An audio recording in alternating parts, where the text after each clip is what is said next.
stray walls. I call my home. I can feel you around me lately as I lay alone. I know I felt so near as I was lying here. For a moment I was free in my dreams. In my dreams, life the way it's supposed to be.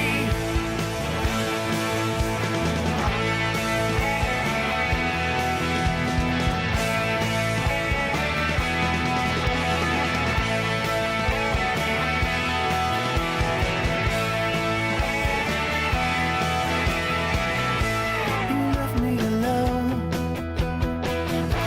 all by myself, to carry the load, left upon the shelf. And though I couldn't see the way it was meant to be, was this fantasy for real? In my dreams, life the way it's supposed to be. Life the way it's supposed to be. This life the way it's supposed to be, yeah.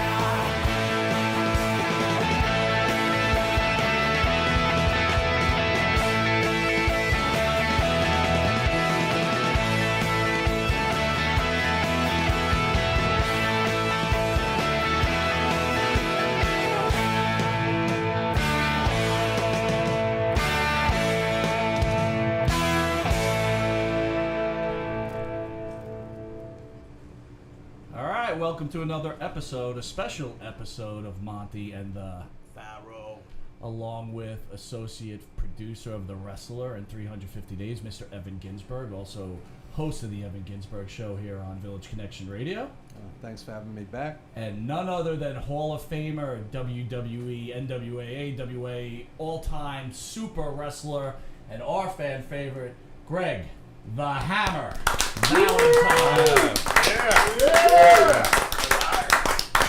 We are honored. Thank you, sir, for taking this time with us. 350 days. Can you tell us a little bit about the involvement in 350 Days and what you thought about the film? Well, the making of this movie's gone on for quite a while, so it's good stuff. And there was a lot of stuff. And it was a long movie, and they cut it down, but you got the sweetness, something always going to end up on the cutting floor, but this is the sweetest cuts of all. The guys are phenomenal, a lot of big names. Just talking about 350 days on the road, not going home, driving long trips, getting in car wrecks when it rains too hard. I mean, talking about Philadelphia Spectrum, getting a car and you got to be in Portland, Maine the next day. And I did that and slept all day when I got to Portland, just driving straight through after wrestling some stiff wrestler like S.D. Jones or something. Special delivery. So you work stiff, huh? Huh? SD was stiff? Yeah, not really. I'd wake him up. I'd hit him real hard so he'd hit me back. I says, fight me, damn it. But I enjoyed it, but it's a hard way to go sometimes. You get tired. And so, nothing against SD, but I had the worst part is driving, and then you got to drive all night. Who booked this, first of all, with no airplane ticket? But, you got to Portland, Maine, it was sold out, and the next night you were in Bangor, so that was an easier trip, so. Those are the old days, and that's what 350 Days is about. Waking up at 4 o'clock in the afternoon, have to drink some coffee and go wrestle. It was a crazy schedule, and even when we were flying all over the place, you ever tried to go to sleep, you're all wound up for this big wrestling match in Chicago, and then it's over and you try to go back to the hotel and go to sleep, and you're all like You can't go to sleep. Give me a break. And they got a flight for you at 7 in the morning to wherever, you know, LA probably or something. So it was just crazy. You never got any sleep. I used to fly in, say, California, go get a rent-a-car, go straight to the gym. I just airplane sleep is all, 3 or 4 hours, and then work out, then go to the Marriott or wherever we stayed. Usually it was a nice hotel. That was a good plus, but you get 2 or 3 hours of sleep there and then go and wrestle. I mean, it's crazy. It's nuts. It is And then crazy. stay up all night again. What was the longest stretch you had without a break that you can recall? Well, I was mad. I don't know. Maybe I shouldn't even say that, but I was having trouble at home. So I just told George Scott, the booker, I said, just book me and don't give me any days off. And he booked me like 60 days straight. Wow. But then when I got back, my wife treated me nicer. So There you go. Says a lesson learned. sometimes you Absence got to makes the get heart. out, man. There you go. First of all, if you're going to be a wrestler and be successful at it, you have to be married to pro wrestling. Maybe this is for other jobs too, like being a rock and roll guy or whatever. You got to be married to that first, Right. and the woman's got to realize that. Right. Was that difficult in your situation, or was that something that after that was it 60 days the one time where you had to, look, I'm a wrestler. This is what I do for a living, or No, the other time I just threw her out. There you go. Wow. there I go That's, prying. that's Anyway. That's back before O.J. Simpson did all that Oh, shit. jeez, oh my God. That's a message for Mrs. Monty. Ay, Be ay, ay. careful. You know, I mean, the laws changed, but I never beat my women up. I just told them to leave, Right. get out. Right. Right. But I took care of them after they left. But I mean, sometimes you just, you're married to the business first. Right. And thankfully, the woman I have now we've been together a long time, and it's great. So it takes a while to find out that. I got a happy medium now, but I don't work all the time now. Right. Right. I mean, to be fair. But the I like to work on the weekends Yeah. and get away, and she likes to have her space. Right. And I just love the road. I can't get it out of my system. Right. You know, I always found it amazing with all the traveling too. I remember when the first that Sports Illustrated came out, when wrestling really had that boom, and I can remember a pretty solid paragraph about how strong you were and how much you used the bench press as being probably one of the strongest wrestlers as far as bench pressing going. In your heyday, what was the most you used to bench? Oh, I didn't do that much. I never made it to 500. I did maybe 440 or something. Oh, is that all? Well, that's not Oh all. my God, 440. You need like 5 of me, with the 6th one helping. You know what I mean? Jim Neidhart, I used to watch him. He didn't even warm up, and he'd come down, and he'd work out with me, and he'd come down, and he'd have like 320 on the bar already. Or what? Okay, what was it? 345s on each side. So what would that be? Right. 320, 320, right? right? He'd do like 10 reps, Wow. and he's cold. And he's cold. Wow. If I did that, I'd break every bone in my body. That's Lord. crazy. Oh my God, I can't warm Hey up. Dennis, like you that. might not have wanted to mess with Neidhart. No, actually, Now that you know that one. And another guy could do that was Dino Bravo. Oh, yeah. Okay. He could just sit down there and not even warm up and do it. That's, You know, speaking of Dino Bravo, was there any legitimate heat between you and Dino? I know in Is there any WrestleMania truth to 3, that, or- I think that's when they broke up the Yeah. Dream Team. Right. From what I've read, you were unhappy with that breakup, and you did not want to participate with Dino. Is that true? Yeah, but it wasn't nothing against Dino. I tried it for a while, but I just didn't have the timing with him. And then every morning, when you're in a tag team like that, you're like married to you don't sleep in the same room, but you're married to your partner. And every morning he was beat his fist, and he just flipped out every morning, couldn't find it. I says, calm down, dear. But the worst part, I could put up with that, but the worst part was the timing wasn't there in the ring. And it's hard to control a tag match, and he wouldn't listen to me, but I don't know, he just there wasn't that. It just didn't Yeah. jive. Yeah. And then they came up with a stupid angle where they were going to steal the bulldog, and we were going to walk out with like a dog, one of those things that stick out a dog collar, and that's bullshit. You guys were gonna take Matilda. Yeah, I mean, I guess. How could you? Would you guys buy that? No. To me, it was cartoon. No, it would have been horrible. It was cartoon. I said, "Is that all you got?" Yeah. Did you resign over that? By the way, can I ask that? Was that Well, was they that, had was it- that like they the had final it- straw for you? Well, they had us. That was just about, but I was kind of going to go along with it, I guess. Okay. You got to pay the bills, and they weren't hurting me. Right. But so then they came. What happened? We went to Madison Square Garden, new Dream Team, and we're wrestling the Killer Bees, and they want us to put the Killer Bees over. I said, "That's it. Yeah, I don't. I've had it." Yeah. No, But I like went that. out and put them over, and I did something with a cute finish where I figure forward one of them is standing like this, and the other guy jumped out the top rope and rolled me up. rolled So you it up. was a cute finish. Wow. Nonsense. But I got upset. I says, I'm leaving, and I'm quitting, and I'm not telling anybody. I had like 10 more shows to do, and I got on the airplane and flew home, and I was by myself on the airplane. My God, there was nobody on it. And who gets up in first class and goes to the bathroom is Hogan. So all of a sudden, he's like Vince's right-hand guy back there. Maybe, I don't know. But I'd hide. Don't see me. Hey, brother. Well, he must. So I mean, we were friends and we were close, but I didn't want him to see me on. He knows I'm supposed to be on the road, right? So I don't know if he saw me or not, but I kept hiding, and he never came back. So I get home, Oh my God. and I'm home for about 4 or 5 hours, and I get a phone call, and it's Vince McMahon. And what are you doing? I mean, it got out, so I figured it came from Hogan.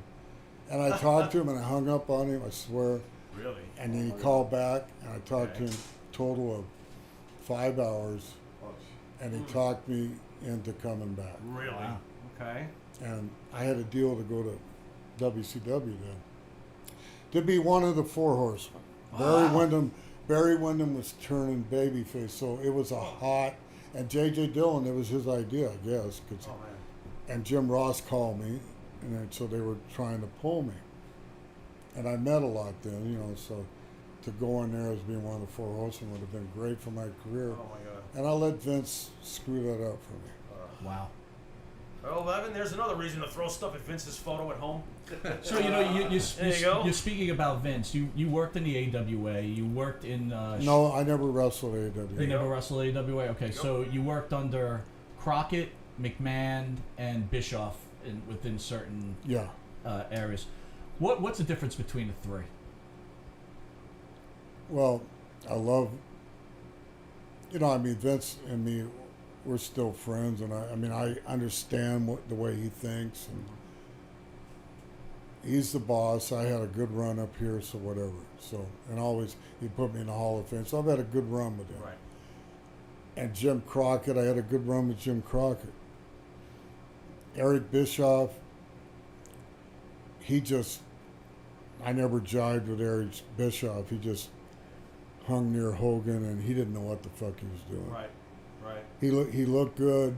He got into the owners of Time Warner and whatever, and talked him into letting him be the boss. And I don't think he knew how to be the boss. Right. That's what's wrong with WCW, and that's why they lost the whole company. They lost everything. It's because of egos and wrestlers running it. Vince McMahon, at least, was not a wrestler. He ran the company. Pat Patterson was by his side, and they did it, and they knew what they were doing a year ahead of time. Yep. And sometimes 2 years ahead of time. WCW didn't know what they were doing for next Nitro. Wow. So they lost everything, and they sold out for $3 million to Vince, and he bought everything. Yep. So being the professional that you are, when you're in that WCW run, are you just like, what am I doing here? Or is it just like, give me a They paycheck? gave me a contract, and I was finished in WWF for a while. I knew I had to get out because of the earthquake match, so Right. I had to get out. and it was time to go out and had nothing. Look how long I'd been there, 79 Right. to 94, whatever. Mhm. So, and I was treated great and made good money, and so my loyalty would be with here. But Jim Crockett lost everything, sold out, and then WCW took over Jim Crockett, Charlotte, and they blew it because of Eric Bischoff, Bill Watts, wrestlers. Dusty Rhodes, God rest his soul, but he screwed it up too. You can't have a wrestler that's still wrestling running the friggin' company. Right. And you being on the inside as a wrestler, you must have been able to tell that WCW was working towards the quick toilet flush ultimately. Well, the NWO thing was good, right? Oh, it was So great. when I left in '92, Hogan made that move, and then the NWO thing. So WCW was beating WWF in the ratings, and the NWO thing, and Hogan turning heel with the NWO. That fucking thing got over, and I remember back then, we wrestled mainly in the South, but you go to places like Chattanooga, Tennessee, and it's sold out, and everybody's wearing NW. I mean, the whole South, all the college kids got into it. Right. They got into this Yep. and Yep. they, it was the timing was right. Mhm. WCW was going to knock him out of the box. And then Vince came up with Something's- his own counter move, which was the Stone Cold Steve Austin and The Rock and Triple H. And, Well, then something happened. Vince started selling out again, right. and then success. I think maybe Hogan left or something. Something got messed up in the mix, and they lost. And then Time Warner didn't Right. want wrestling anymore, Right. and they fucking. Right. Well, they- Vince Russo was hired by WCW, and then him and Hogan had that fallout at Bash of the Beach. okay. And within a year, WCW was in the shitter. Yeah. See, I didn't So that's know what basically- happened. I mean, I knew Yeah. they were on top, and I Yeah. left, and I said, "What the hell happened?" They had it going. Yep. Oh, I know what it was. So the NWO had 4 guys, right? Then that was great. Then they had 5. Then they had 30 6, and it's 8, 9, 10. Then they had the NWO Spanish version. I remember when Evan was in it. They killed the goose that laid the golden egg. Yeah, absolutely. They should have kept it 4 or 5. Yeah. NWO They guys. destroyed it. They destroyed. They did. Because those guys were cool, Yeah. but Great. the other guys they brought in were not that cool. Hey, Greg, another reason why I think that WCW ultimately lost the war, and I want to tie this question in, was just to me because Vince, it's in his blood. It's in the family business. Bischoff was not in the family business. He didn't know nothing about wrestling. Vince being the son of a famous promoter, I wanted to ask you, what was it like being the son of a famous wrestler? Because your father was fantastic. For those of you who are not familiar with Johnny Valentine, multiple-time United States champion amongst other things. You got some liquid? I need some water. I'm sorry. It's all right. I'll drink off anybody. I'll just pour it in my mouth. There we go. Got any vodka? What was the no vodka? What was the question? I wanted to know what it was like being the son of a famous, wrestler. It was hard, but it was. Was it? But it was. Now, in the beginning, you were actually reluctant to take your father's name. So you went with the Fargo name, I believe? Yeah, but Okay. the promoters wanted me to be Johnny Valentine Jr., and I'm not Okay. Johnny Valentine Jr. I'm Greg Valentine, and my dad didn't want to. My dad didn't. Back then, if you were over 40 years old, the fans tried to say you were washed up and you can't be a wrestler. And my dad was in better shape in his entire life when he was in his 40s, and so I wasn't ready to carry that name for a while. So I let him have his space, and I was just glad to be in the business. And Right. I hooked up with Fargo after I got out of the dungeon, and then I met him in Detroit, and Fargo taught me a lot. I was a Fargo brother for 2 or 3 years off and on. Great psychologist in the ring. He wasn't my dad's style. He was more like Buddy Rogers. He did the strut. Okay. He did high spots. Okay. He didn't do that. Later on, I adapted what my dad did, but I mixed that with Don Fargo's style and Johnny Valentine's style and came up with my own style. Right. Right. You mentioned Stu Hart. What was it like being trained in the dungeon? And also afterwards, I think you got some training from the Sheik also? Yeah, all that was good, but I really didn't learn that much working out in the gym or working in Stu's basement. Mm-hmm. He just tortured me a little bit, but that was all good. Okay. But that's Describe tortured. Well, you put me in a real hard headlock or something, or he put me, front face lock, that was it. He'd show me, don't do it like this, and he cracked my neck. What the fuck? Don't do it like this. But he was easy on me because I talked to some other guys. He's a good friend of my dad's, so. Okay. But he showed me that wrestling is for real if you put a hold on for real. Right. Right. And the real front face lock, and then there's a working front face lock. But it's one of the best holds in the world, and it's a good wrestling hold too, but it's a real hold, the front face lock. But I went to Sheik, and Sheik didn't do anything. I stayed with the Sheik. He had a big house, big ranch, and he always, every time I saw him after that, you used to live with me. I lived there about 4 months. Like, it's only 4 months, dude. Yeah, and he had his son, his retarded son. No, he wasn't. I'm sorry. Eddie. No, I'm not. I'm sorry I said that. my God. I got to be.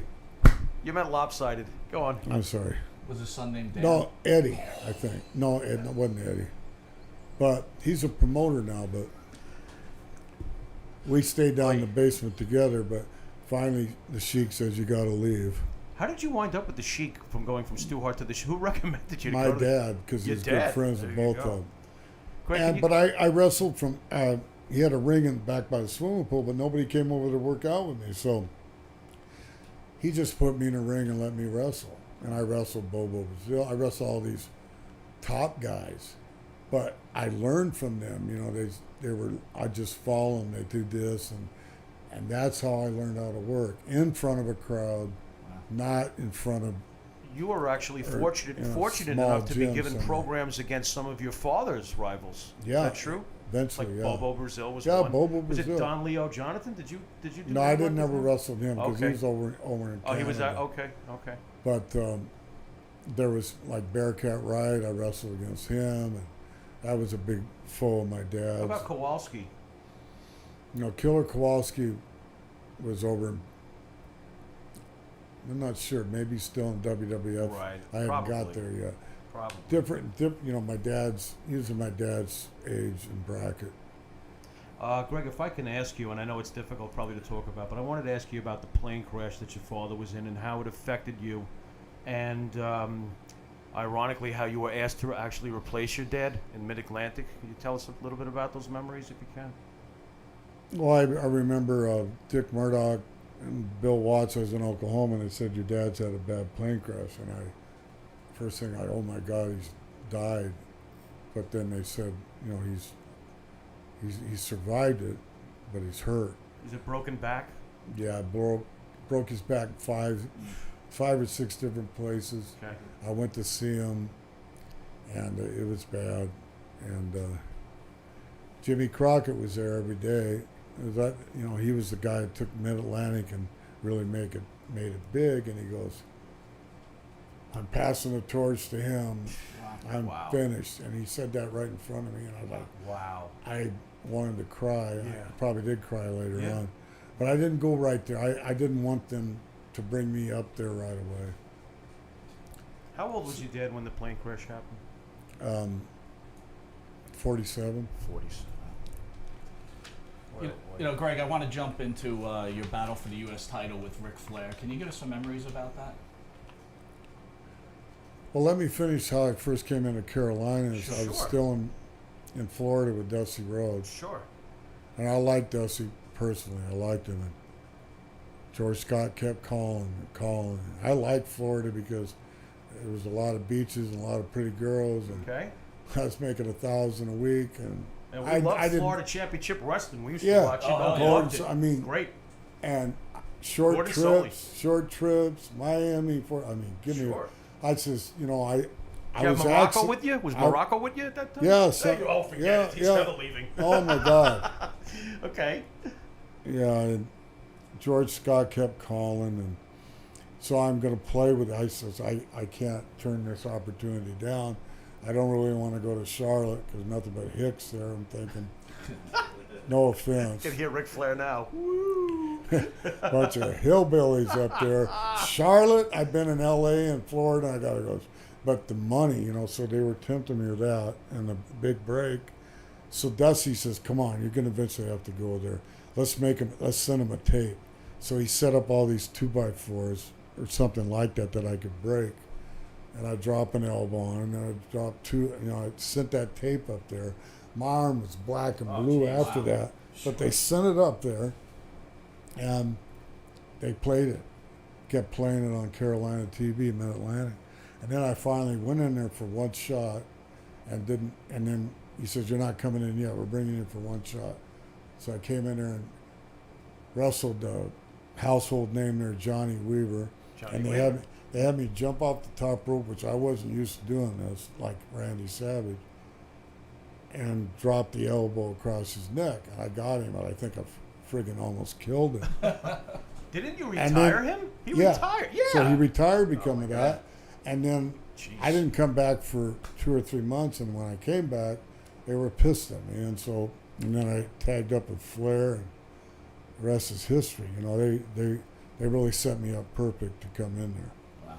And my dad was, you know, I mean, I'm not going to say I ever filled his shoes because he had a different style. Mm-hmm.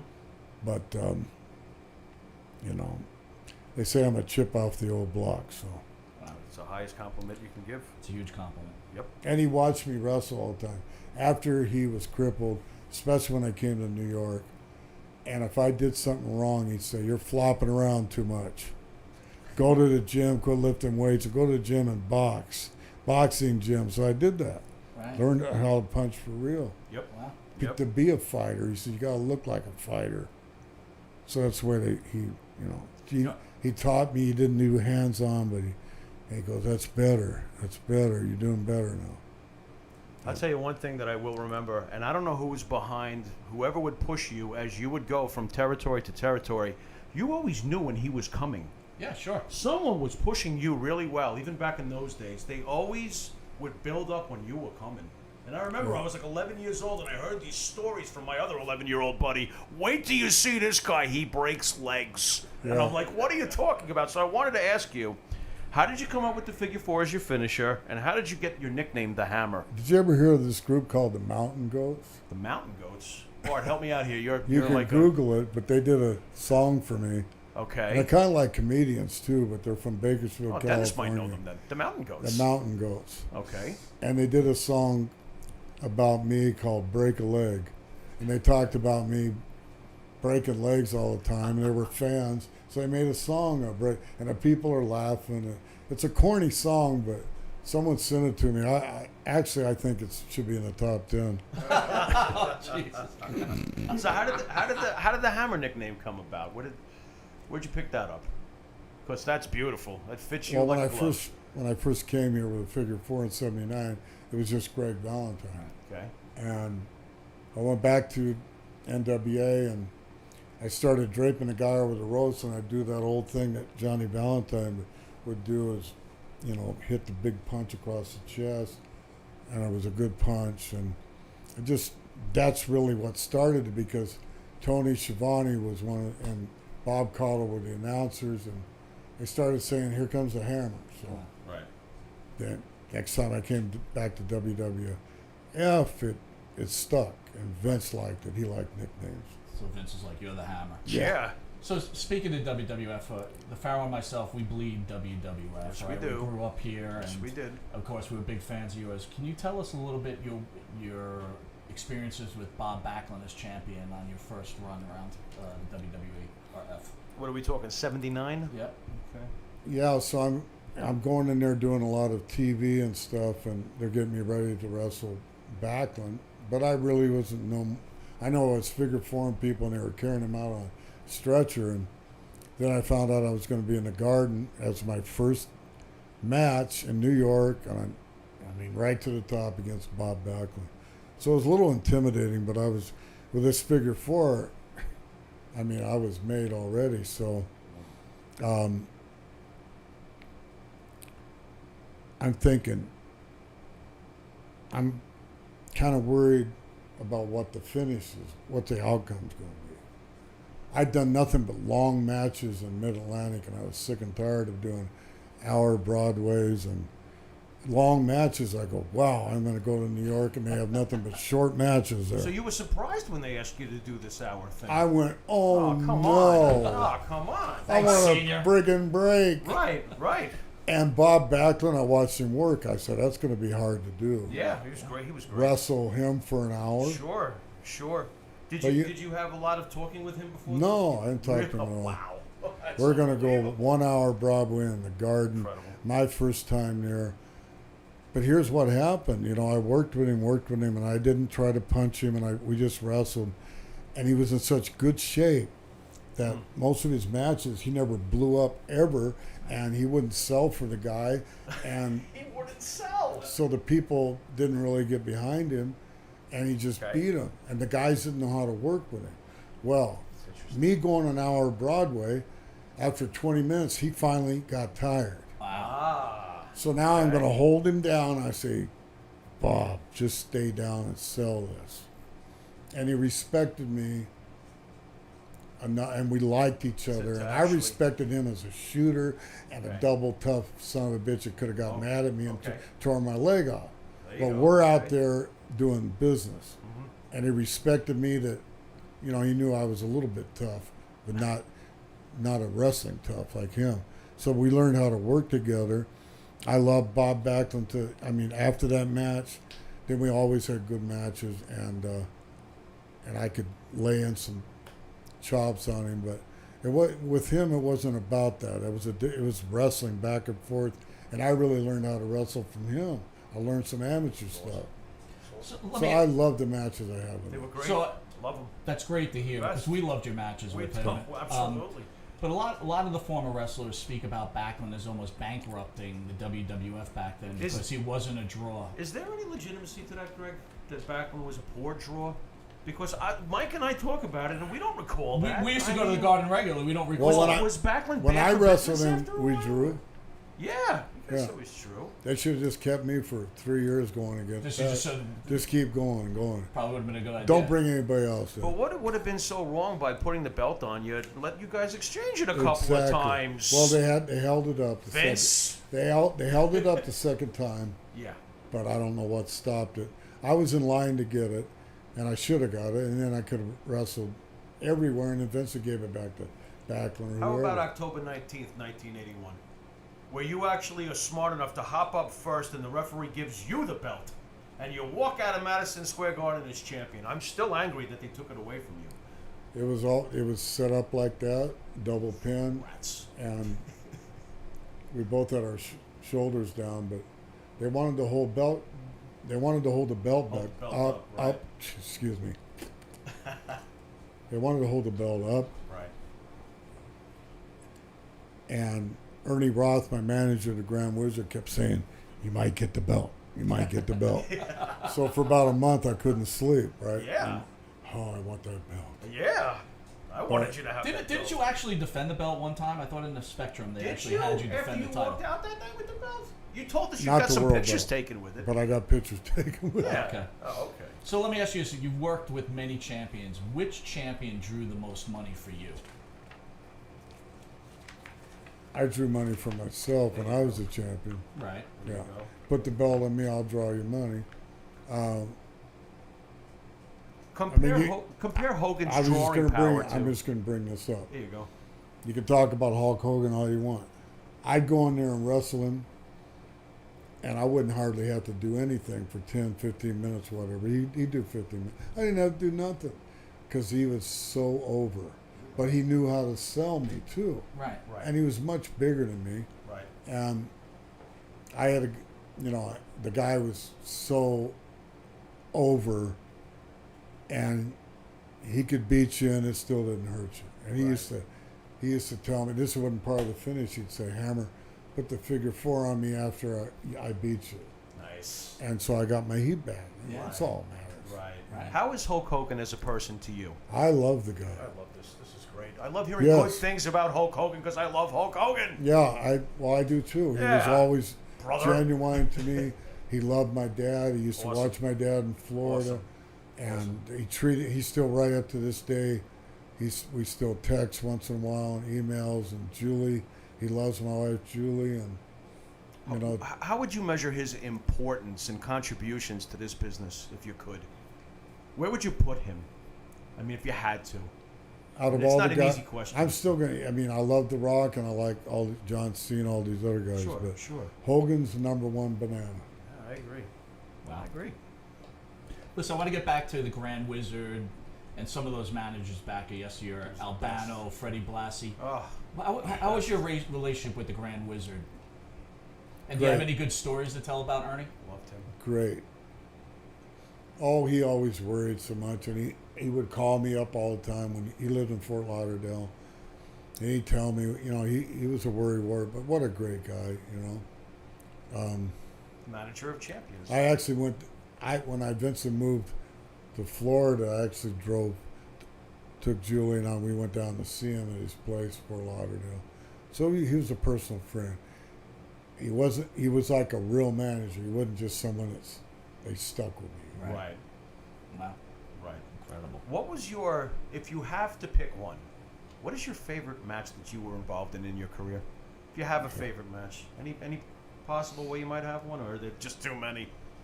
There's too many favorites. Okay. What do you feel was your most important match? The one that you're going to be most remembered for? Because Bart and I just saw an awesome dog collar match today. I was going to say it. Yeah. I mean, all the stuff I did with Tito and Hogan and Roddy. British Bulldogs Yeah. up here, Right. the people eventually saw that up here. And, yeah, that's got to be the most cherished one. I know we were trying to set an example, and we did a good job of that. And I remember being WWE like 10 years later, and so people were seeing me all the time. Oh, we just saw that match, a dog collar match. It was before DVDs were out, but they'd come out with VHS, and that was on some thing from Great Matches or something. Did you and Roddy discuss anything about the match beforehand? I'd never been in any kind of match like that before. Right. I hadn't even been in I've been in a Chief J Strongbow strap match. Okay. It's basically kind of like that psychology. Broke his leg too. Yes. God bless him. He was a great guy. Oh my God, it was like a night off.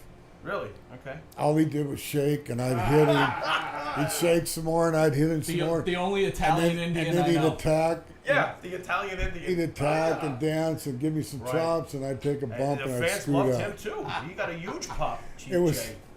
But Pat Patterson told me one time, he'd laugh, he'd go, Greg, you did all the work. I said, yeah, but he did like 5 different comebacks on me.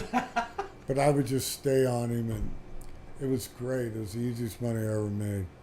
And he never hurt me because I couldn't feel it, you know. But did you and Piper work out anything beforehand? No, on he that just match? came over to me. We weren't that close yet, you know. Okay. Okay. We were sort of close. Okay. But I mean, we came real close after this, and that's strange, right? Right. After we mutilate each Yeah, other. you know. He came over, and I had no idea, but he gave me some secrets how to work it. And when he said, when I go outside, you wrap the thing and pull me like that, and just different gimmicks that you could do Right. with it. Wrap the chain around the head. Right. Because I don't know whose idea it was, but at the beginning of the match, and I was talking with Bart about this today, the two of you were standing and staring at each other and pulling with your necks. That is fantastic. Who came up with that? That's great. We talked about that great. before. But then when he was in the ring, he was kind of talking to me. He says, because I'd never worked that kind of match. Okay. So then I got it. You know, we need to use the chain every time we could. And then I had a spot where I set up where I had him beat down, and I put the chain kind of like between my legs, and I'd walk off, and he went boom like that. Hit them high notes, Just- Greg. It was, yeah, you know, it was great. And Great match. but I remember Classic. rapping.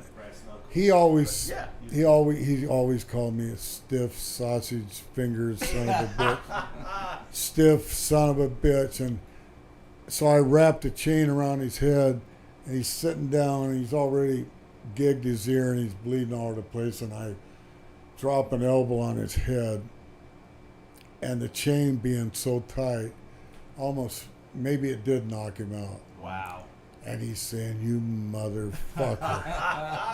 He got out of there, and I blocked him. You know, I'm not going to stand there and go ahead, hit me.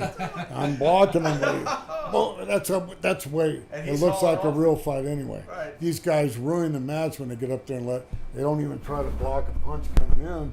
You gotta block it, right? Yeah. But I'm definitely blocking these. He's still got me on the back of my head and my ear. And what? He's friggin' killing me. So that is a real match. Probably as real as you're going to get. Right. And you guys were all blading back in the day, right? Or was that true about Roddy's ear being really that sensitive that it would bust Well, open like that? to work up to this dog collar match, I would be ramming his head in the ring post. Right.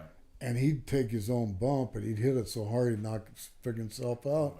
And then he's cutting his ear. And he mangled his ear. But I got like everybody thought, even the other wrestlers thought I really did it because I was stiff.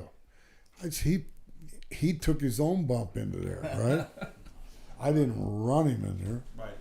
So he was just one great seller and great guy to work with. And everybody said, how come you never wrestled each other up here in WWF? We were tired of that. Yeah. Really? You can't. Did Vince bring it to you? Like, I got a great idea. No, he had a great idea. You go out in Roddy Piper's pit and shake hands. Really? That's right.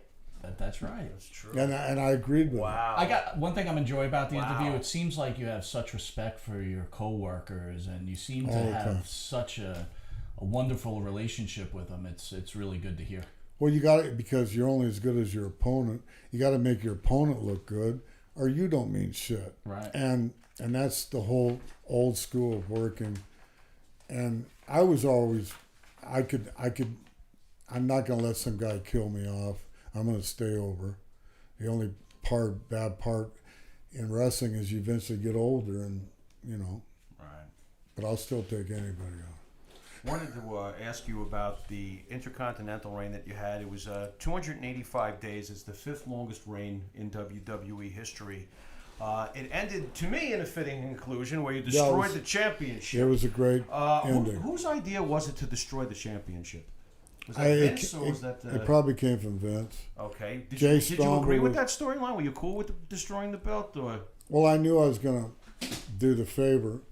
It was coming up, and I liked the outcome of it. Mm-hmm. Yeah, And I your was feelings happy on with it. Tito as a person, as somebody you worked with? Probably the best opponent, number one I ever had. There's some other number ones, but he's definitely a number one. Do you ever cross paths with him nowadays? Because I think he's still out there doing his thing. I just talked to him today on the phone. Oh, there you go. Yeah, That's definitely we'll crossing always paths. be great friends. My wife speaks Spanish, and they're good friends. I always put him on the phone with Julie. Wow.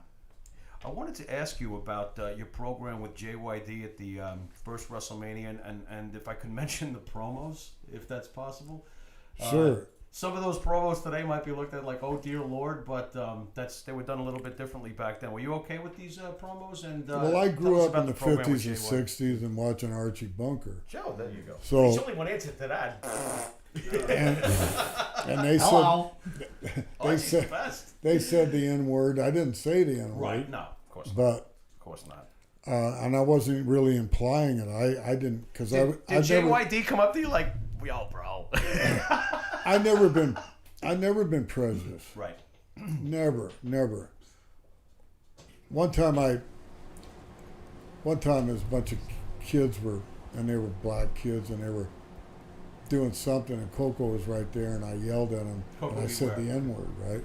And I turned around and he goes, Greg, don't say that. Coco's I go, I'm sorry, man, Was but the bird with him? he says, they were what you're not. I says, you're a good black man.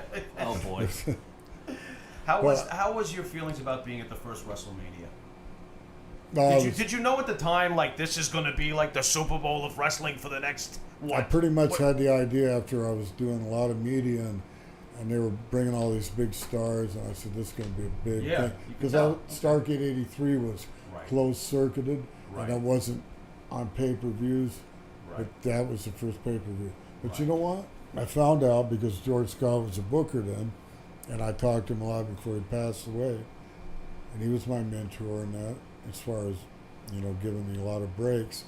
He said WrestleMania, he said, and I'm going to say exactly what he said. He said he coined the phrase WrestleMania. Wait a minute. So you just rolled right into this. He sure did. So Dr. D was in our studio Recently, a just couple few weeks ago. back, yeah.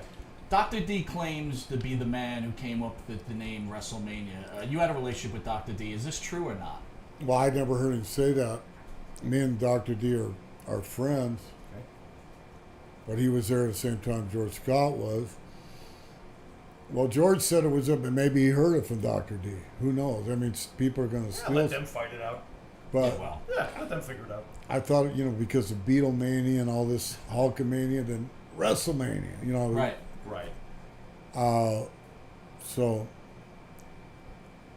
well, George told me, I believe George, but it could be both. Do you have a favorite WrestleMania moment? Anything in particular that stands out for you that you recall most fondly? Having a decent match with JYD because I never wrestled him before, Right.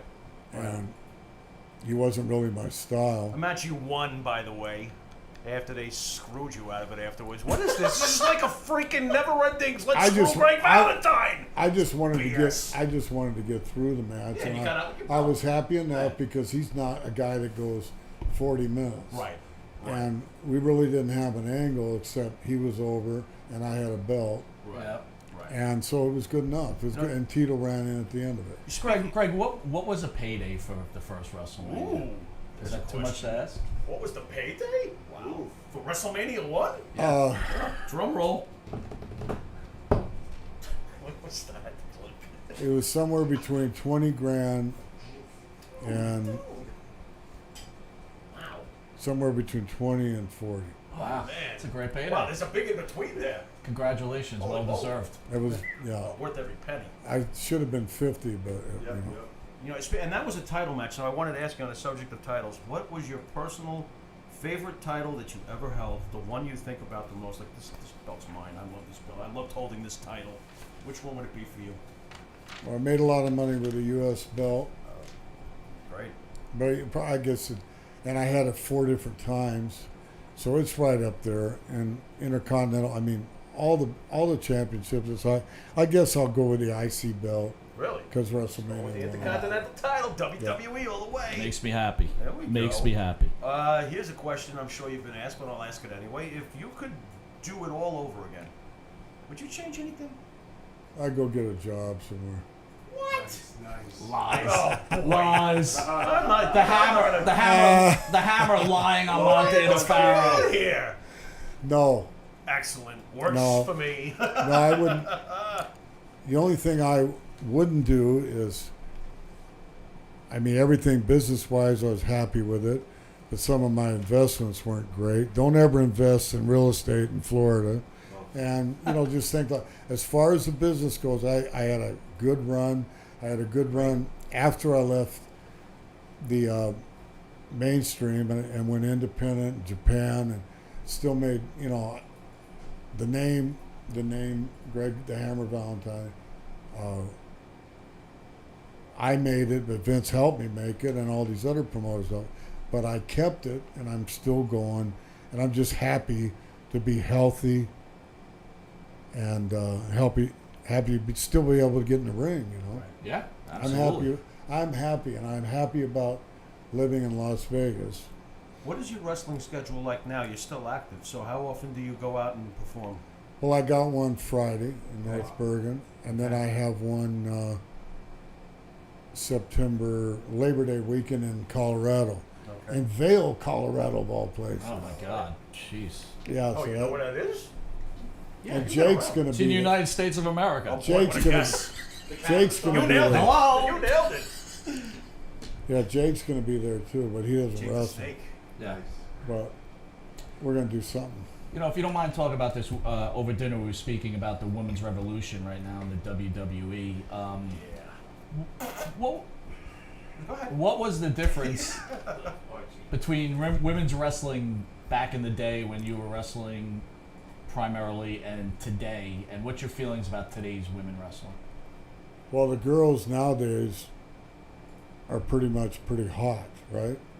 That's fair. You'll have to tell me. Yeah, right? you certainly don't have to tell Paulie makes Pervert over it here. makes me nervous to watch them because they're that hot.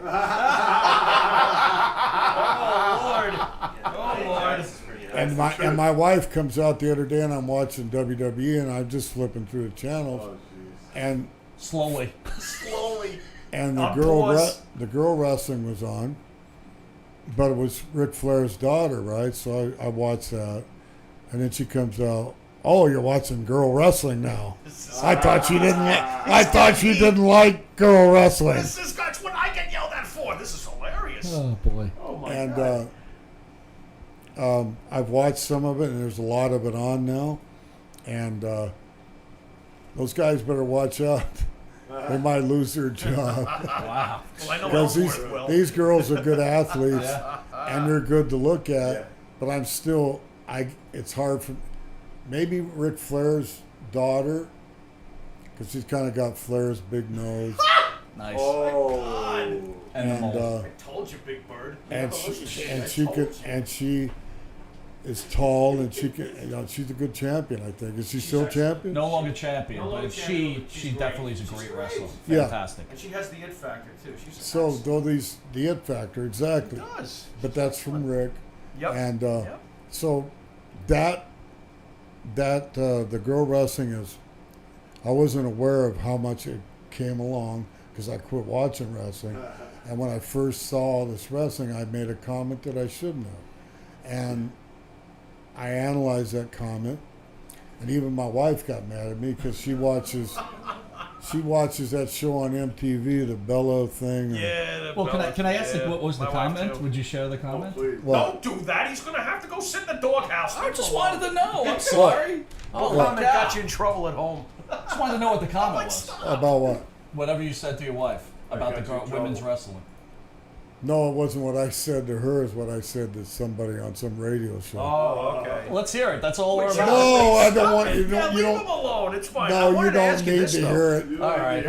While we're on the subject, I already apologized for that. I love women. There you go. And then I started watching more, and says maybe I'm missing something. right there you go. And you There know go. what? Damage The control. guys better watch out. They might lose their job. That's true.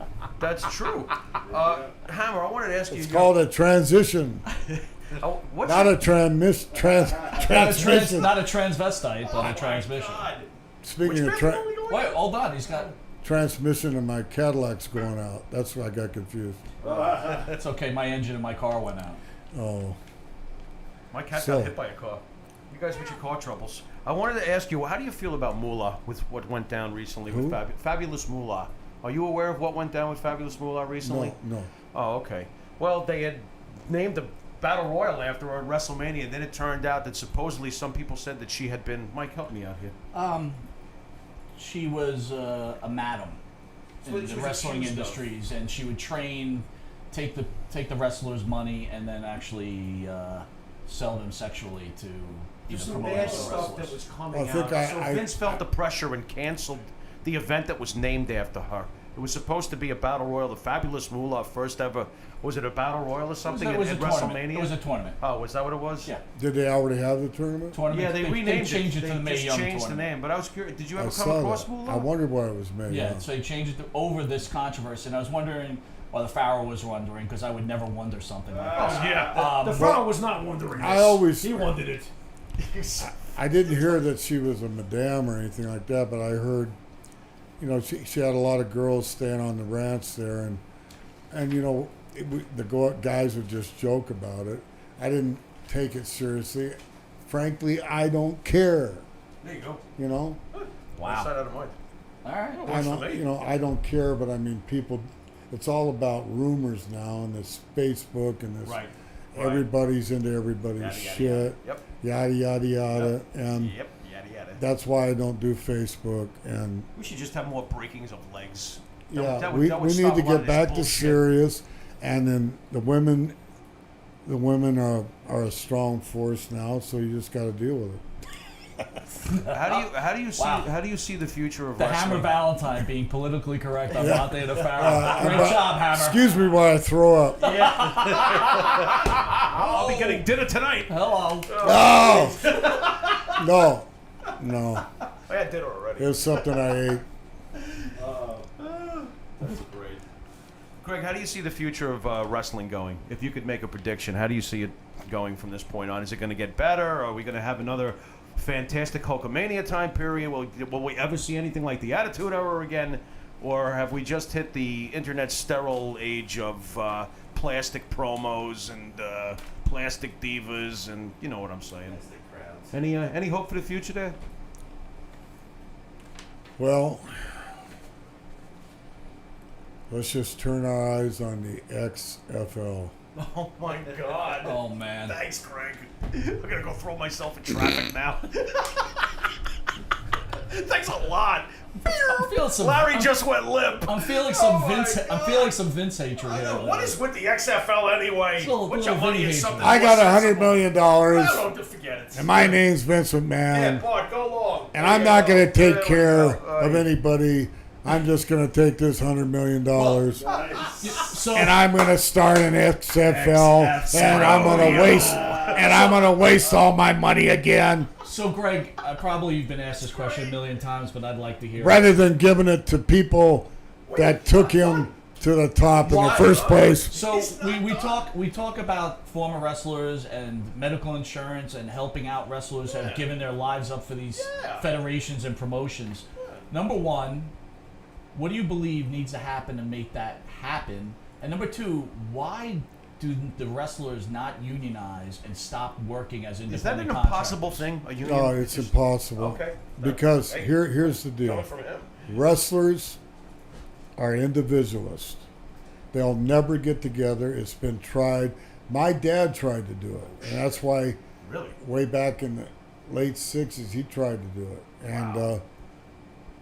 And I don't know if Vince. This is after he already left his New York thing, but it wasn't good. You know, he couldn't get booked for a while. He's trying to organize, right? But Right. then he went to Charlotte, and everything was different. But Jesse Ventura tried that, and they got rid of him. Well, let me ask you real quick. I want to ask you that question since you bring it up. Jesse Ventura claims that while he was trying to unionize our hero and one of your close friends, Hulk Hogan, went to Vince McMahon and Supposedly. ratted him out. Supposedly. Supposedly. Is this true? Anything to that? I've heard it, but I don't know if it's true. Okay. I heard that Hogan says, if you do that, I quit. And then I love Hogan, and I don't know if it's true or not, but he had his own deal with Vince. And this, if unionizing would screw up his deal and give more of the wealth out to other guys like me. And So is there some truth that maybe he did do that. I don't know. I've heard Kevin Nash talk about that at one point in the business there was a set what Kevin Nash called the $750,000 ceiling. And according to Kevin Nash, if your name wasn't Hulk Hogan, you were not getting more than that $750,000. Is there any legitimacy to that? I don't think it's. Because that would be like Nash to spell it's it more- out to the penny. No, it's more like 500. Okay, 500,000. Okay. All right. Fair enough. That just was curious. the club, and then the other guys were below it. Is Kevin Nash sort of like the Kurt Flood of pro wrestling, where he kind of like forced the pay to come up for the business as a whole? Now he might have got 750, and that other guy, Scott Hall. That other I don't guy. know that for I sure. know. So, but it did not go any further than those two guys. so the Pharaoh asked you a question, would you change anything? So here's an example. You were one of the great workers of all time and one of the great characters of all time. When a guy like Kevin Nash is making that kind of money, and I don't know what you made, do you feel like, God, if I just would have wrestled at this era, I would have killed it? No, different time periods bring different salaries. Well, they did this NWO thing, which I talked about earlier, and it's just the nature of the beast. And I made good money. You know, I had a couple of 500,000 years, but they weren't guaranteed. Right. I did it off the house. These guys all of a sudden started getting guarantees from WCW, and then they sucked those guys away from Vince, and that's when Vince almost went broke. And Vince said, well, the guys are saying, the only way we're going to go back to WWF is you start giving out guarantees. So Vince I don't know what they were, 500, whatever. Getting 500 guaranteed for Vince would be phenomenal because he never did that. Yeah.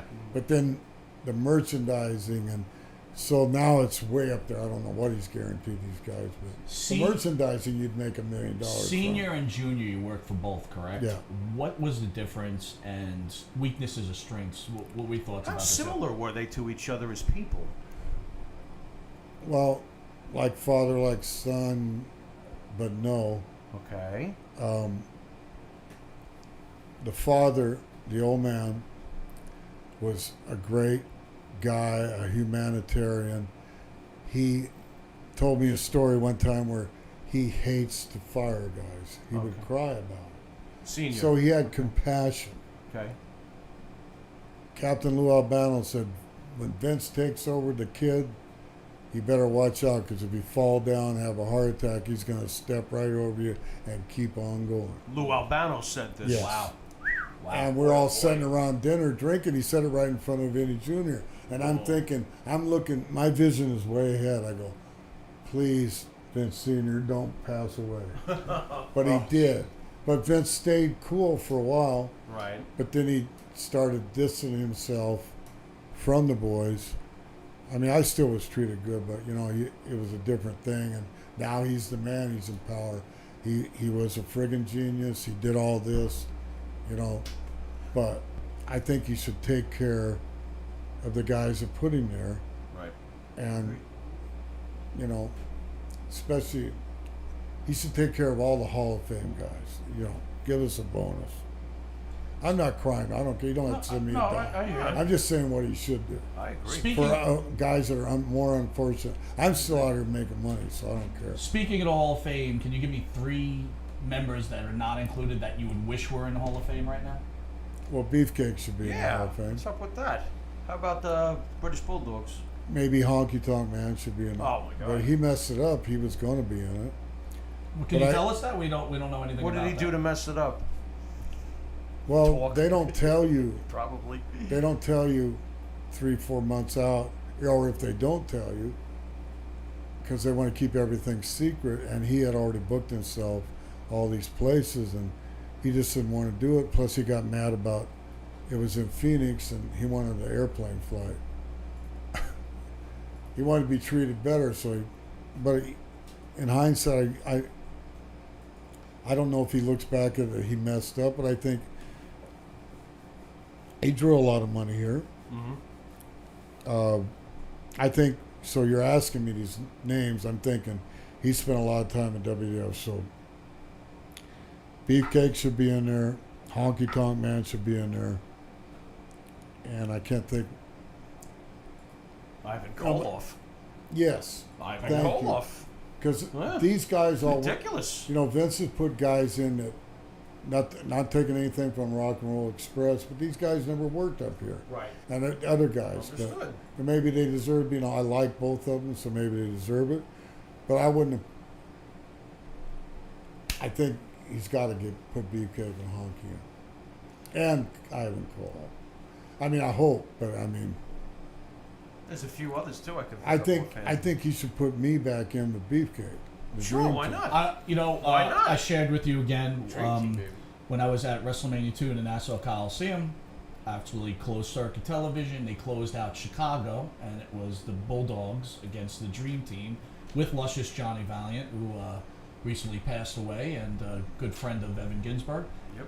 I got to tell you, as far as marking out for tag teams, Dream Team is They were one of the great. great tag teams of all Thank time. you. All time. I thank you. I believe you really mean that, and I do. I know that I was proud of what we did, and Brutus is proud of that. We really got over here in the Northeast, especially in Canada, and wrestling the Bulldogs. They helped. You know, it was just a good timing is everything really in professional wrestling. Eric Bischoff was once asked, after the Monday Night Wars were all over with and he had lost, he was asked if there was one guy you could have had during the wars that you feel would have turned the tide, who would it have been? And I think Mike knows the answer. He turned and he said, that's easy, Vince McMahon. Now, my question to you is that when Vince McMahon became Mr. McMahon and started wrestling, getting physical, what was that like for you? To see this, this guy was your boss, and then all of a sudden he's all jacked up. He's in the ring. He's taking bumps. You must have watching that, and I'm gone, but I'm thinking, God, I wish you could belt him one. I wish I was wrestling him. Oh, there you go. He's probably like, damn it, Stone Cold has all the fun. Well, speaking about, let me ask you this. Obviously, you're a very large man. Do you feel pressure to take anabolic steroids during your career to keep up with everybody, or are you purely natural? Because again, what I've read is how superhuman strength you had in articles many times. So, were you ever tempted by any of that stuff? Well, there was a doctor around there, Zahorian, 1979, I know that guy. And he kept pushing this stuff on me, and so I tried a little bit of it, and it made me irritable. And it made my face chubby, and I go, I don't need this shit. I got natural genes from my father, right. So I stayed away from it. Thank God. Good. I did a little here and there, and I never liked the way it made me. It didn't improve me. So I have to ask you this before we get off the air. The pro wrestling magazines. Now, back in the day when Mike and I first met in junior high school, we had no access to you when you weren't on WWF programming because cable TV wasn't out yet. Right. So we used to go to the stationery store and buy Pro Wrestling Illustrated or Inside Wrestling or The Wrestler, Bill Apter's mags. Right. Were you aware at the time, by the way, you were most hated 1975, 1979, and 1983. Yes. Baby, most hated. Most hated. Yeah. Were you aware, and by the we always loved it every time you won. I was like, absolutely. Valentine wins again. But what I thought was great was, were you aware that the magazines at the time were basically the bridge to thousands of fans? Because this is before internet. This is before cable. I mean, what was your take on the wrestling magazines? Were you receptive to them when they came to you? There's a great magazine cover with you and Ric Flair covered in blood. Yeah. I mean, I don't know if you remember that one, but wow. Oh, yeah. Sure. Wow. Well, that was all great, and I was aware of what was going on, and they always sent me a copy, and Apter and George Napoleano, they took care of me.